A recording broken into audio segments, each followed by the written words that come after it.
Okay, so let's jump right into a really fundamental topic for anyone studying Indian polity, the sheer size of India's constitution. You've probably heard it called elephantine, right? But why? Was this massive document a deliberate choice? Or was it just something that happened? Well, that's exactly what we're going to figure out. Here's how we're going to break it all down. First, we'll look at a so-called golden rule that was pretty famously ignored.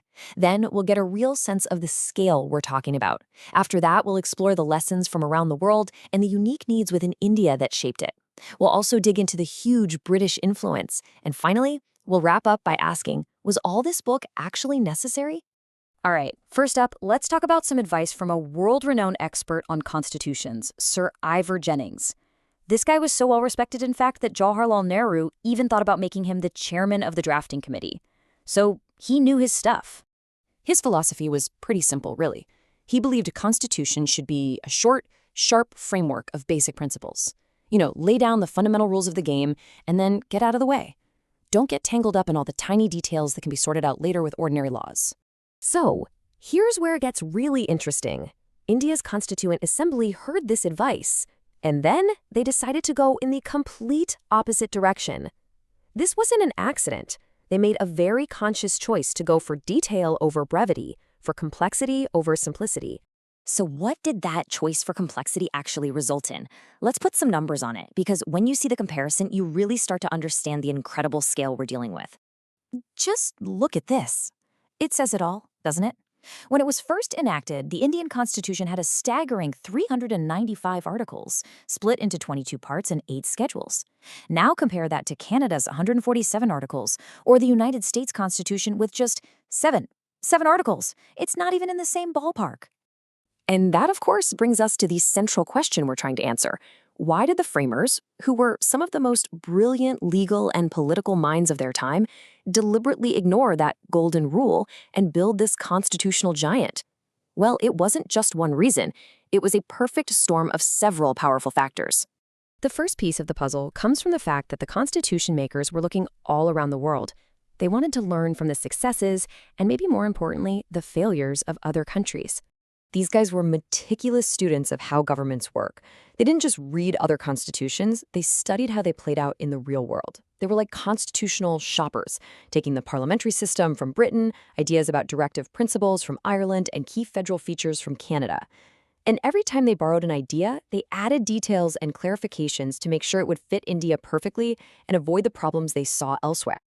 Now here's a huge structural decision that added a ton of pages. In the United States, you have the main federal constitution, but then each state has its own separate constitution. India's founders decided against that. They created a single, integrated document that laid out the rules for both the central government and for every single state. That choice alone was guaranteed to make the final document massive. Okay, so after looking at the rest of the world, the framers had to turn their attention inward, to the immense, almost unimaginable diversity and complexity of India itself.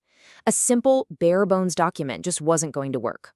They made a call to not just outline the big ideas, but to actually write down detailed administrative rules right there in the Constitution. They were worried that if they left those things up to future politicians to figure out, it could lead to chaos and conflict in a brand new, fragile nation. They wanted to lock in the stability from day one. And this level of detail was seen as absolutely critical. You have to remember, this was right after the trauma of partition, and while they were trying to merge hundreds of princely states into one country, national unity was everything. So they had to include special provisions to uplift marginalized communities, create a whole section just to navigate the country's linguistic diversity, and build in powerful emergency provisions to protect the nation if things went wrong. Each of these solutions added more articles and more pages. But, perhaps the single biggest factor that contributed to the Constitution's size wasn't a choice made in the 1940s at all. It was the historical and legal framework that the framers inherited from the British Raj. This is so important to understand. The members of the Constituent Assembly were not starting with a blank slate. They were building on top of a legal and administrative foundation that was already there, and that foundation was already incredibly substantial. And the heart of that foundation, the blueprint they were working from, really comes down to a single massive piece of British law that was passed in this year. A huge amount of the Indian Constitution, especially the parts about the structure of government and administration, is borrowed directly from the Government of India Act of 1935. That act was already famous for being incredibly long and detailed, so if you use a massive, detailed document as your skeleton, the final body is going to be massive and detailed too. It was almost a given. And this brings us right back to Sir Ivor Jennings. Even he, the guy who championed short constitutions, had to admit this was a major factor. He pointed out that after decades of being governed by long, detailed British laws like the 1935 Act, the entire Indian political and legal system was just used to it. A short and sweet constitution would have felt strange, maybe even incomplete. The bulk felt familiar. So let's bring all these threads together. When we ask that big question, why is the Indian Constitution the longest in the world? What's the final verdict? So in the end, its length wasn't an accident at all. It was a deliberate design driven by these four key factors. It was a combination of learning from the world, making the practical choice for a single framework, responding to India's unique and complex society, and building upon a historical blueprint that was already there.